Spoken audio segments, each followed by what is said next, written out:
दोस्तों, आज की स्टोरी है जब रावण ने विभीषण को लात मार के लंका से बाहर निकाल दिया तो किसके कहने पे विभीषण ने राम से मित्रता की। दोस्तों, अगर वीडियो अच्छा लगे तो चैनल सब्सक्राइब करना। वीडियो में आगे बढ़ते हैं। रावण कहता है जो शक्तिशाली करता है वही नीति है, वही धर्म हो जाता है। विभीषण कहते हैं नहीं भ्राता श्री नहीं, यह अधर्म है। अधर्म कभी धर्म का स्थान नहीं ले सकता। ये क्रूर शारीरिक बाहुबल धर्म को नहीं मिटा सकता। धर्म के पास आध्यात्मिक बल है, उसके पास दैविक विधान की शक्ति है। केवल आपके इस अधर्म कार्य से सारे कुल का विनाश हो जाएगा। मैं अपने कुल के कल्याण के लिए मैं आपके चरणों में गिर के प्रार्थना करता हूँ।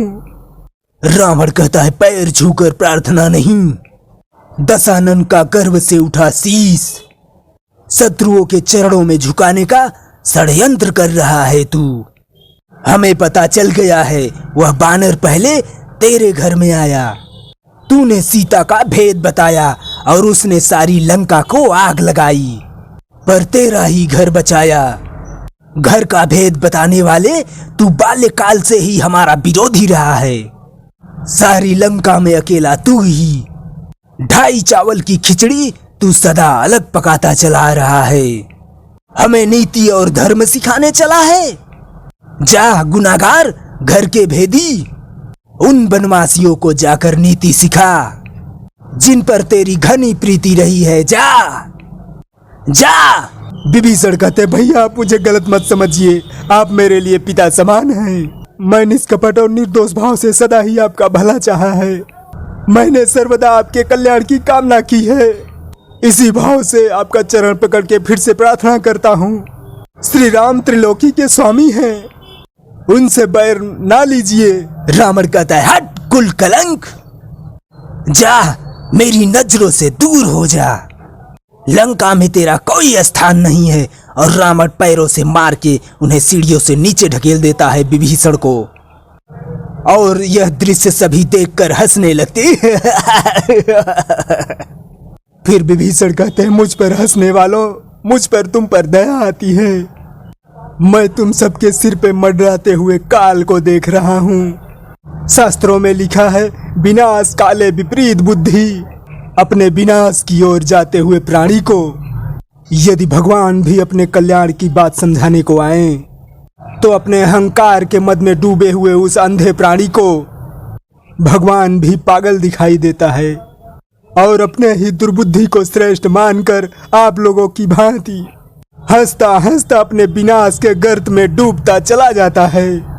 विभीषण हाथ जोड़कर रावण से कहते हैं लंकापति, प्राणी का यह प्रथम धर्म है।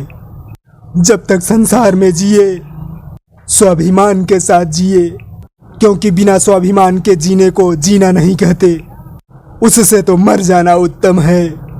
दूसरी ओर नीति के अनुसार किसी भरी सभा में एक सम्मानित व्यक्ति को अपमानित करना उसे मृत्यु दंड देने के बराबर है। अर्थात आज से मैं हर प्रकार से आपके लिए मर गया, आपका और मेरा कोई संबंध शेष नहीं रहा। अतः आपकी आज्ञा के अनुसार आज ही लंका छोड़कर कहीं और चला जाता हूँ। जाते हुए भगवान से एक ही प्रार्थना करता हूँ कि आपको सद्बुद्धि दे। रावण कहता है विभीषण अपने मंत्रियों से कहते हैं महाराज ने भी कह दिया लंका से चले जाओ और मैंने भी कह दिया मैं लंका छोड़ दूंगा। कहना आसान था परंतु अपने जन्मभूमि को छोड़ना कठिन लगता है। मुझे बार बार अपनी प्रजा और राक्षस जाति का ख्याल आता है। केवल एक पापी के पाप के कारण सारी निर्दोष प्रजा मारी जाएगी, वीर राक्षस जाति का नाम मिट जाएगा। अपनी प्रजा का उत्तरदायित्व का भार बार बार मन में उठता है। इस समस्या का कोई समाधान नहीं दिखता। मैं कैसे अपने मातृभूमि का समूल विनाश होने से बचा सकूं? विभीषण का मंत्री कहता है अब ये सब सोचने का विचार नहीं रहा। कहीं रावण के मन में आपको बंदी बना के कारागार में डालने का विचार न आ जाए। आपको यहाँ से निकल जाना चाहिए। मंत्री कहता हो सके तो श्री राम के पास जाके उनसे प्रार्थना करिए कि रावण के पापों का दंड उनके निर्दोष प्रजा को ना दें। विभीषण कहते हैं परंतु युद्ध में तो कुछ भी हो सकता है और ये युद्ध अवश्य होगा। विभीषण का मंत्री कहता है इसलिए युद्ध का रुख इस तरह से मोड़ा जाए कि प्रजा की क्षति ना हो।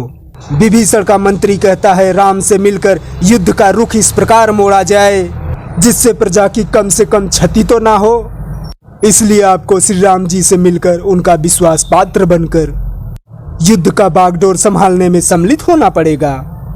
तो दोस्तों अब तक का वीडियो आपको कैसा लगा, ठीक ठाक लगा हो यार भैया तो प्लीज़ चैनल सब्सक्राइब करना, वीडियो को लाइक शेयर भी करना। वीडियो देखने के लिए धन्यवाद, थैंक यू, जय हिंद।